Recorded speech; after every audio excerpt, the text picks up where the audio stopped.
Good morning, Year 13s. I've already published the task for today on Show My Homework, so this video is coming afterwards, though hopefully you'll see it at the same time. I've set an essay from Mr. Nation. You'll notice that on his document he suggested a two-sided structure. One moment.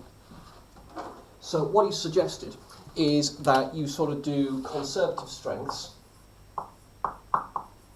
versus Labour weaknesses. I don't know if you can read that. Conservative. Oh God, the lights are on in the wrong places. Hang on. That seems to have done it. Versus Labour weakness.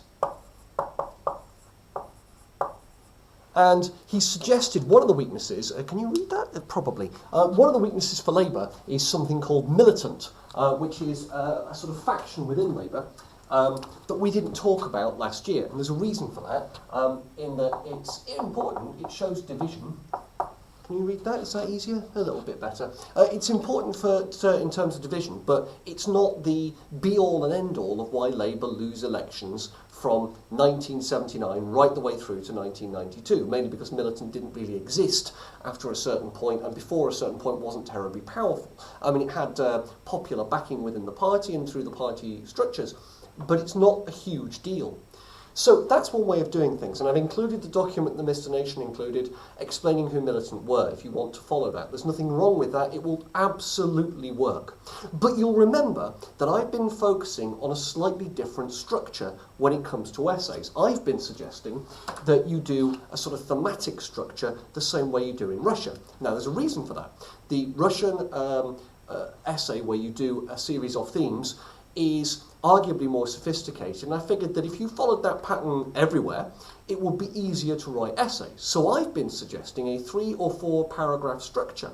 Now the one I put in the comments, in the Show My Homework task, is certainly one way of doing that, and I suggested you did conservative strengths, Labour weaknesses, plus other reasons why. And then it dawned on me that those other could actually spread and use conservative strength and weakness in each section. So what you could do, and this is just a suggestion, what you could do is something more like this. You could go with, housing, economics, or the economy, I suppose. Can you read those? Oh, flip, it's the other lights. Ah, dear. There we go, is that better? Can you read those now? A little bit better. So, housing, economy, and leadership. Now, if you want a fourth, because I did say 3 or 4, then you could throw in something like, division. Unity, there we go, we'll call it unity, of the parties. So, what you've got here, housing, you've got the right to buy policy versus council housing. In the economy, you've got strikes versus deregulation. I think we called it the Big Bang when we did it last year. So that's the idea of I think it was the thing I talked about on a video, actually. You could probably find the video. But it's this idea of deregulation of the markets, allowing people to buy shares at cheaper prices. Leadership. Well, this is nice. You've got Margaret Thatcher versus Michael Foot, who isn't a terribly good leader. You can look him up on Wikipedia if you like. You'll see what I mean. He's well respected, he's a good politician, he's a decent man. He's just not really the equal of Thatcher when it comes to being dynamic. Then you've got Neil Kinnock. We're all right! Which is that video that I kept banging on about. Mr. Nation has included a video of him talking in 1983 about militants, so you get to see the other side of him, why he was seen as a viable leader despite the fact that he was Welsh and balding and ginger. And then you've got, finally, toward the end, Tonty Blair. Well, I'll put in brackets, because I think the essay stops in 1990, or 92, but 92, Blair's coming in. The point is, you've got those leaders, and you can see how Margaret Thatcher, and I suppose later John Major, contrast with the people they face. When it comes to unity, this is where militant comes in. This is where you get to use that extra reading if you want for a 4th paragraph. You don't have to. So don't feel pressured to do this one. But unity is the idea of the Conservatives' unity.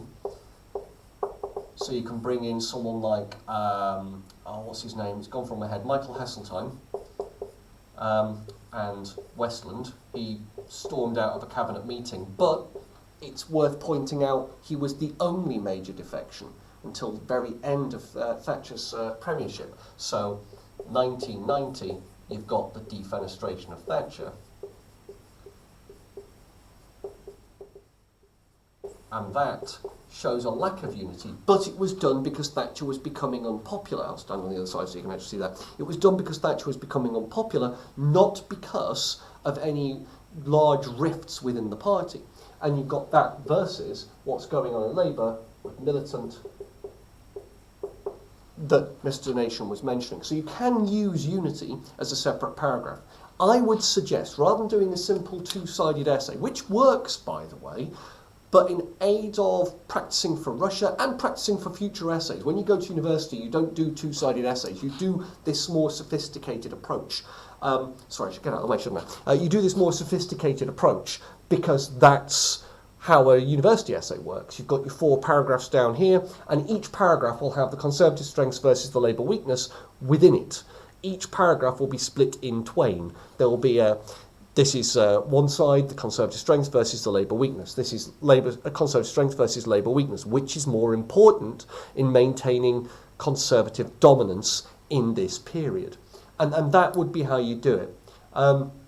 If you want to cut one, you could cut unity and then have unity running through these 3 here as the super secret 4th that you then end up saying is the most important reason. That is the biggest Conservative strength, and that's perfectly viable. Or you do you cut leadership and move that way and say that Thatcher is the thing that draws it all together versus who she's opposing. And that is how I would suggest writing the essay. It's a very, very short run through. It's a video on YouTube though, so you can go backwards and forwards, you can replay the bits that are necessary, you can ask me questions in the comments of the Show My Homework task, and I look forward to seeing anything that you come up with. My apologies for dropping this on you the first lesson back, but by the same token, I feel we're ready for it. I feel that you know it's coming, and we know we're coming back on the 8th of March now. This is good practice. It's always a week. It'll be due in on the 8th of March, the 1st of March, sorry, which means I should get the marks back to you before you arrive back. And it's the last major thing we need to test, because we haven't done an essay like this for ages. Though, as I say, it's 20 marks, and I stress again, the idea behind this is that it is entirely similar to what you do for Russia. And that way, you're not learning different techniques for different papers. And also, this is what you do at university, regardless of topic, regardless of subject. Even if you're not taking history, if you're taking any kind of essay, this sort of structure is what they're looking for.